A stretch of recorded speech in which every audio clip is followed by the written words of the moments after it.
सरकार द्वारा वित्त पोषित अल्पसंख्यक संस्थान धार्मिक शिक्षा नहीं दे सकते।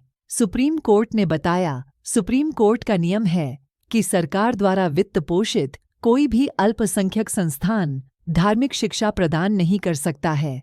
यहाँ तक कि आंशिक रूप से वित्त पोषित संस्थान भी अनिवार्य धार्मिक शिक्षण लागू नहीं कर सकते। कई समुदायों द्वारा बनाया गया 30 लाख रुपये का आरक्षित कोष अलीगढ़ मुस्लिम विश्वविद्यालय के लिए अल्पसंख्यक दर्जा स्थापित नहीं करता है। एएमयू को सालाना 1570 करोड़ रुपये का अनुदान मिलता है और यह एक प्रतिष्ठित विश्वविद्यालय है। सुप्रीम कोर्ट ने बुधवार को कहा कि सरकार द्वारा पूर्ण रूप से वित्त पोषित कोई भी अल्पसंख्यक संस्थान अपने छात्रों को किसी भी प्रकार की धार्मिक शिक्षा नहीं दे सकता है। साथ ही इस बात पर भी जोर दिया कि आंशिक रूप से वित्त पोषित अल्पसंख्यक संस्थान भी अनिवार्य धार्मिक शिक्षण पर जोर नहीं दे सकते। सीजेआई डीवाई चंद्रचूड़ और जस्टिस संजीव खन्ना, सूर्यकांत, जेबी पारदीवाला, दीपांकर दत्ता, मनोज मिश्रा और सतीश शर्मा की पीठ ने यह टिप्पणी तब की जब सॉलिसिटर जनरल तुषार मेहता ने बताया कि संसद ने एएमयू अधिनियम 1920 में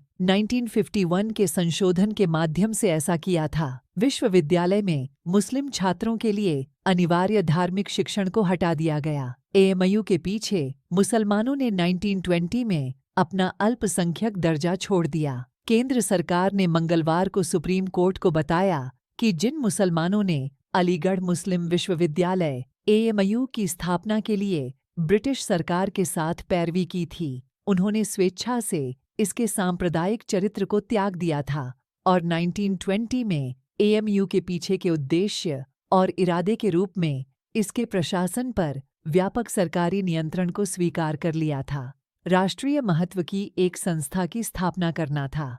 सीजेआई ने कहा, मौलिक अधिकार संसद द्वारा निर्मित कानून के अधीन नहीं हो सकता। सुप्रीम कोर्ट इस बात पर जोर देता है कि आर्टिकल 30 के तहत शैक्षणिक संस्थानों की स्थापना और प्रशासन करने के धार्मिक और भाषाई अल्पसंख्यक समुदायों के मौलिक अधिकार को उनकी डिग्री, बुनियादी ढांचे और संकाय आवश्यकताओं पर नियमों और सरकारी सहायता को मान्यता देने वाले कानूनों के अधीन नहीं बनाया जा सकता है।